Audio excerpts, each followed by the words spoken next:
Саламатсыздар, урматтуу менин каналымдын көрүүчүлөрүм. Сиздерди каналдан көргөндө абдан кубанычтамын. Баштардасына дисклеймер. Бул видеодо дин боюнча суроолор каралбайт. Динге тиешелүү суроолор эч кандай каралбайт. Бир гана технология, саясат, согуш темалары каралат. Геосаясий темалар каралат. Дин боюнча, дин суроолор боюнча, дин мындай кандай талкуулоолор боюнча ушул видеого мындай комментарийлерге жазбай эле коюңуздар, анткени динге такыр тиешеси жок да. Бул деген таза саясат. Ошол негизи бүгүнкү видеонун темасы бул деген Израиль Сирияга басып кирди. Израиль Сирияга басып киргенде бир эки жума мурда бир видеодо айттым эле, ушундай ниети бар депчи, ушундай пландары бар болчу. Булар деген чек арасындагы танктар менен кире калышты дагы. Ошо чек арасы жакын да, негизи баягы Сириянын чек арасы бир топ. Израилдин жаңы алынган территорияларын акыркы согуштардан кийин бир 30-40% чейин Сириянын чек арасы ээлейт да. Эль Кунейтра деген ошо шаардын бооруна киришти дагы. Ошол жерден кирип алып туруп, ошо түштүк бөлүгүнө жакын жердеги айыл чарба жерлерин бульдозер менен талады. Окс ас агенттиги ушу Аль Жазира дагы билдирди, ушу боюнча маалымат тастыктады. Өз кезегинде ошол атайын күчтөр Сириянын арасына кирип, Голан баягы бийиктиктерин басып алган болчу. Ошол Голан бийиктиктерине кирип туруп, анан ошол жерде баягы негизи Сирия тарабынан атылган ракеталык установкаларды таап, ошолорду жардырганга аракет кылышты деп айтып атышат эми израилдиктер өзүлөрү. Ал эми ошо негизи акырындап ушул жерге баягы кандайдыр бир аскердик контингент калыптанды да израилдикке.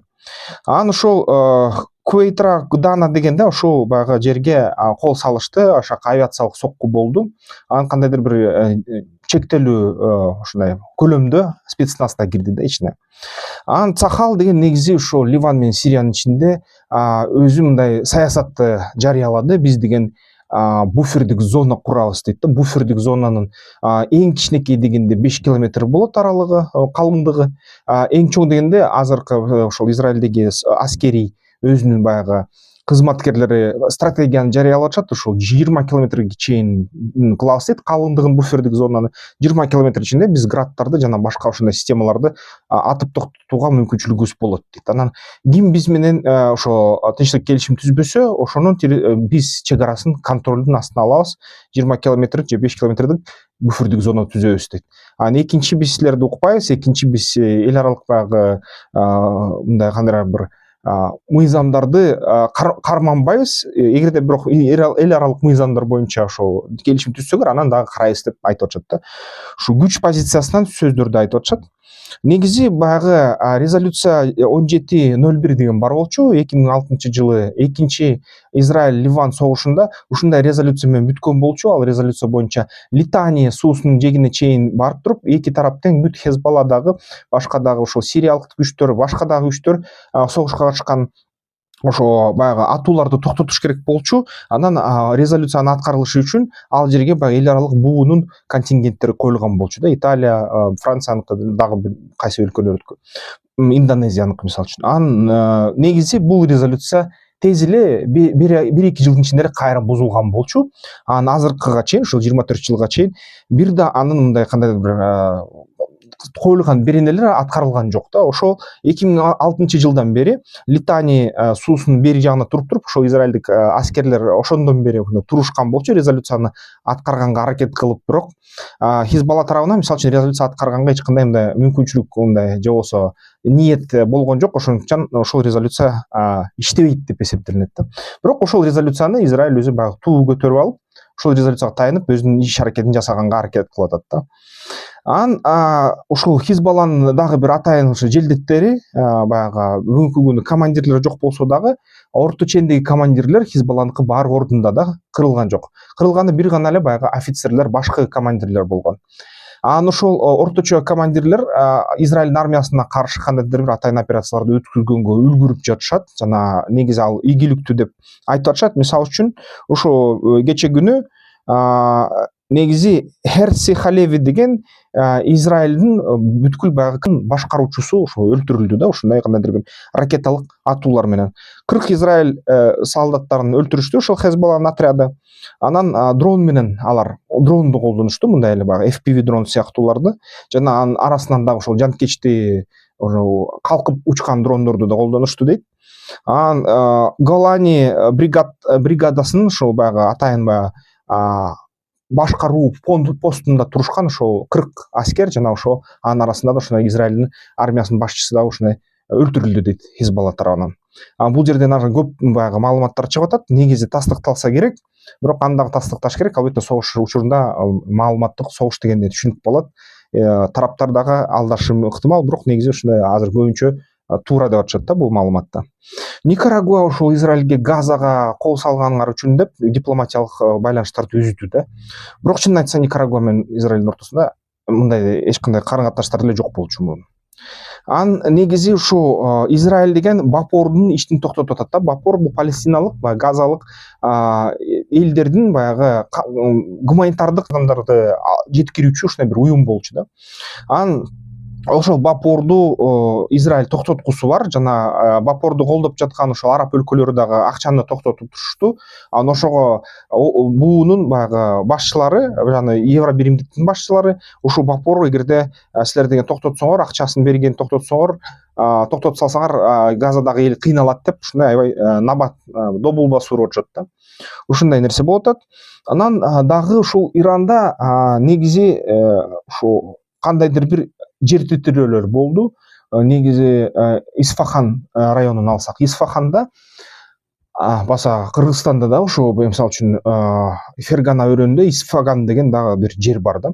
Ошол Иранда Исфаганда мындай жер титирөө байкалды, 3 балга чейин болду деп айтып атышат. Эл аралык ар кандай баягы серепчилер айтып атат. Бул Израиль тарабынан мисалы үчүн Израиль айтып атат, Иран ядердик бомбаны жер астында сынап жатат деп айтып атат да.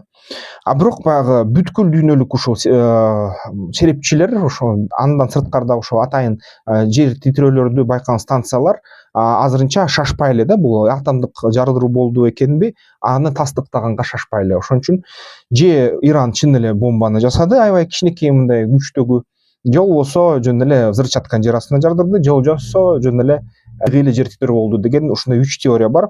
Аны эч ким тастыктай элек да. Исфаганда болсо ошо негизи 14 октябрда Тегеран университетинин сейсмографиялык борбору ошол Семнан провинциясы 4 жана 4 дагы ошо балдагы жер титирөөнү байкады. Негизи ошол 12 километр тереңдикте болгон деп айтылып атат жер титирөө. Негизи анын координаттары белгилүү, бирок дагы эле бир да институт аны ядердик бомба жарылды деп так айта албай атат да. Ошо айтыш кыйын. Ушул Эль-Кудс ошо күчтөрүнүн башчысы мурун ал Касим Сулеймани болчу. Америка Коңшу Штаттары дүйнөлүк мыйзамды бузушкан. Дүйнөлүк мыйзам боюнча биринчи орунда турган, ошо биринчи жогорку кызматтарда турган адамдарды кол тийбес болуш керек болчу да дүйнө жүзү боюнча. Бирок баягы Трамп президент кезинде Касим Сулейманини өлтүртүргөн. Анан ошондон кийин бүгүнкү күнү ошол биринчи орунда турган ошол коомдук жаңы саясий кандайдыр бир наамдарга ээ адамдар бүгүнкү күнү кооптуу абалда да. Алардын бүгүнкү күнү ошол эл аралык мыйзам иштебей калды. Ошон үчүн негизи ошол Исмаил Кани жоголуп кетти. Аны Хезболла Насралла менен кошо өлдү деп божомолдоп атышат. Бирок башкалар дагы маалыматтар боюнча ошол негизи Израилдин башкы ошол шпиону жана Израилге бүт маалыматты берип турган адам ушул Исмаил Кани болушу ыктымал деп айтат. Ошон үчүн аны баягы туткунга алып түрмөгө отургузуп аны кандай тинтүү иштерин жүргүзүп атышат дейт Иранда.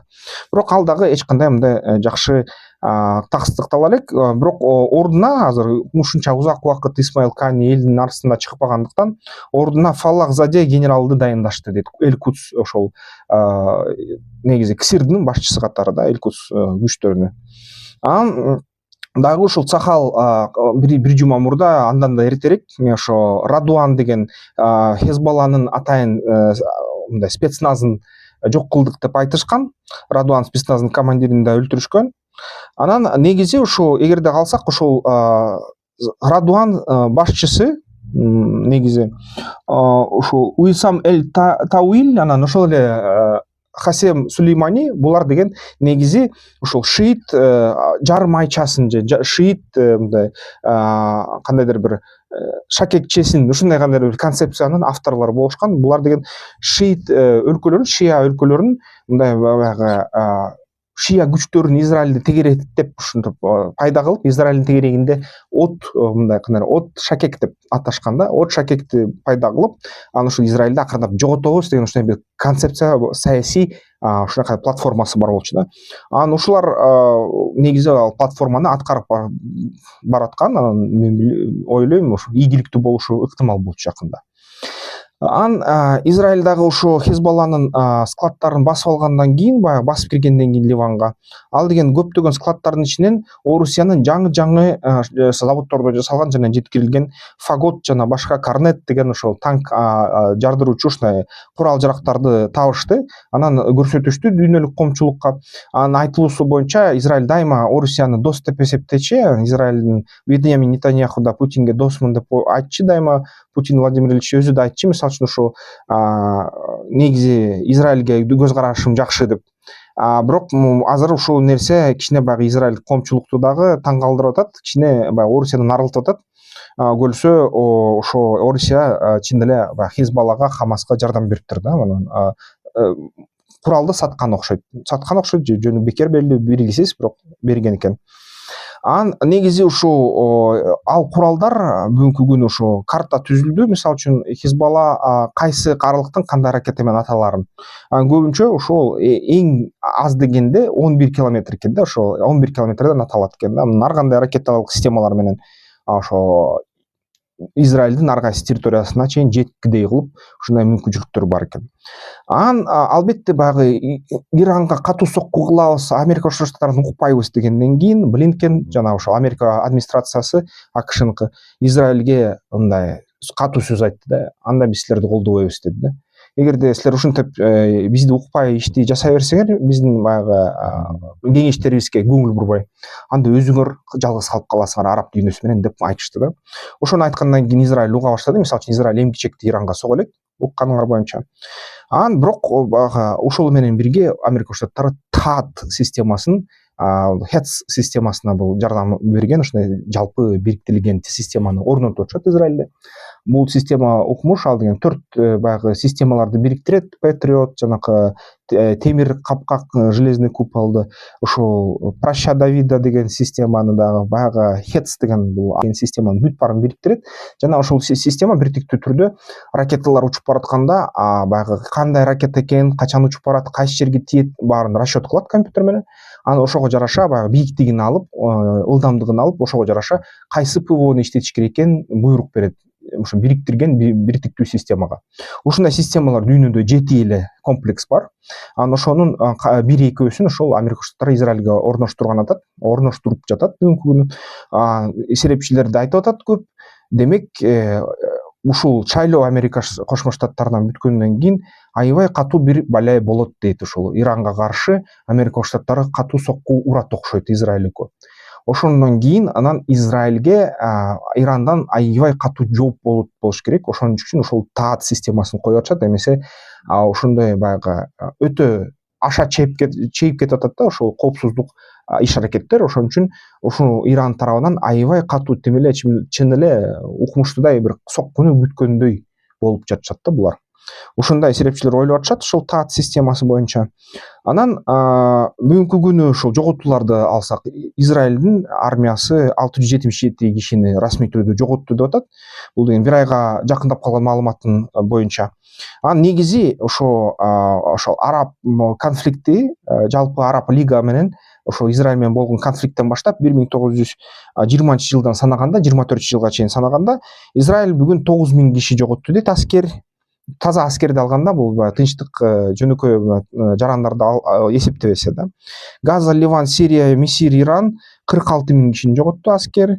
Азыркы тапта 24-жылы Израиль ошо 680 кишини жоготту деп атат аскерден. Бул баягы тынчтык жарандарды албаганда. Ливандын аскерлери 2800га чейин өлдү деп атышат, Сирияныкы 340ка чейин өлдү деп атышат, Газаныкын 2300га чейин өлдү деп атышат. Булардын баары божомол албетте маалымат. Бул тактала элек тараптар бири менен аябай маалыматтык согуш кылып атышат. Мисалы үчүн ошол Аль Жазираны да карадым жакшылап, ошо аяктагы берген маалыматтарга ишенсек эле Израиль бүт кырылып кетти. Израиль карасаң, Израилден эч ким өлгөн жок. Алардын каналдарынан тескерисинче араб каналдарынан карасаң, баягы арабтарда эч ким өлгөн жок. Израильдер болсо мынча өлтүрдү деп айтып атат. Баары бир эки тарап тең так маалымат айтат элек. Дагы бир нече жыл өткөндөн кийин, ошол согуш бүткөндөн кийин бүтөбү, 3-үчү дүйнөлүккө айланып кетеби же кайра тынчып калабы. Ошондон кийин анан биз ошо серепчилерден, мамлекеттердин статистикалык органдардан, эгерде мамлекеттер калыптанса ошол жерде согуштан кийин, анан биз ошо тагыраак маалымат билип калабыз да. Азырынча божомолдогон маалымат ушундай. Анан негизи ошол Израилдин араб өлкөлөрү менен болгон согуштарын анализдешиптир кээ бирлер. Согуш аналитиктери анализдесе, азырынча бир да согуштан Израиль утула элек, бүт согуштан утуп атат. Израиль өзү бир 7 миллион калк болгондон тегерегинде 500 миллион ошол араб эли, араб, Иран, башка кайсы бир улуттагы элдер. Бирок эмгиче ошо канча баягы убакыт өтпөсүн, ошо технологиялык эсептенби же эмне эсептен же кандайдыр бир адамдык сапатпы, жоокерлердин сапатыбы, аны айтыш дейги кыйын. Бирок ошо баягы Израиль азырынча бүт согуштардан жеңип атат да. Анан жакында дагы бул кечээ Израиль эскертиптир буга, силердин жаныңарда Хизбалланын ушул ракета атуучу расчеттор бар, ошого биз F-35 менен урабыз, кеткиле десе, ошол италиялыктар, ошол буунун баягы франциялыктар, индонезиялыктар деп атышат башкалар, кетпептир ошол жерден. Ошол жерден анан сокку болгондон кийин эки ушундай кызматкер, буунун кызматкери жапа чекти дейт, өлүп калганда ыктымал дейт. Ошондой маалыматтар тарап атат да бүгүнкү күнү. Ошол Израиль бууну тоотпой калды, баягы буунун башчысын, ошо Гутерришти персона нон грата деп жарыялап салды. Бүгүнкү күнү карасаң, Израиль эч кимди укпай атат да, ошол жерде өзүнүн баягы улуттук кызыкчылыгы үчүн иштеп атат. Аябай мындай жаман баладай, аябай жаман хулигандай болуп атат. Күчтү аша чап колдонуп атат. Интернетте карасаңар, баягы ошо инфильтрация кылган лагерлерде баягы элдерди кичине мыкачылап койгону же болбосо кандайдыр бир начар мындай карым-катнаш көрсөтүп койгону, ошо видеолор аябай кеңири тарап атат араб дүйнө видеолорунда. Ошо албетте бул деген ушундай кандайдыр бир кошумча араб дүйнөсүнүн кандайдыр кыжырын келтирип атат да. Анысы аз келгенсип Европада да, Америка Штаттарында да Израилге карата кандайдыр бир начар ой пикирлер топтолууда. Бирок ошо менен бирге Америка Штаттар ошол Иран маселесин Израилдин колу менен чечип алганга кандайдыр бир ниети күндөн күнгө өсүп баратат да. Ошондой маселе.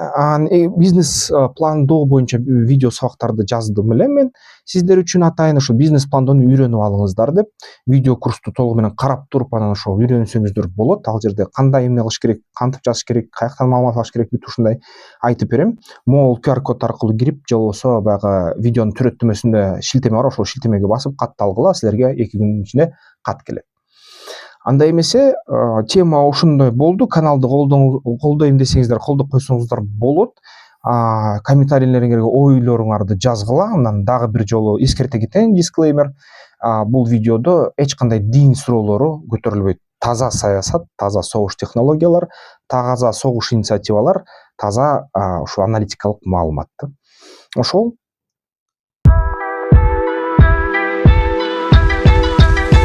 тактикалык федерациясына мүчөлүккө киргиле, страйкбол ойногула, ден соолукка жакшы.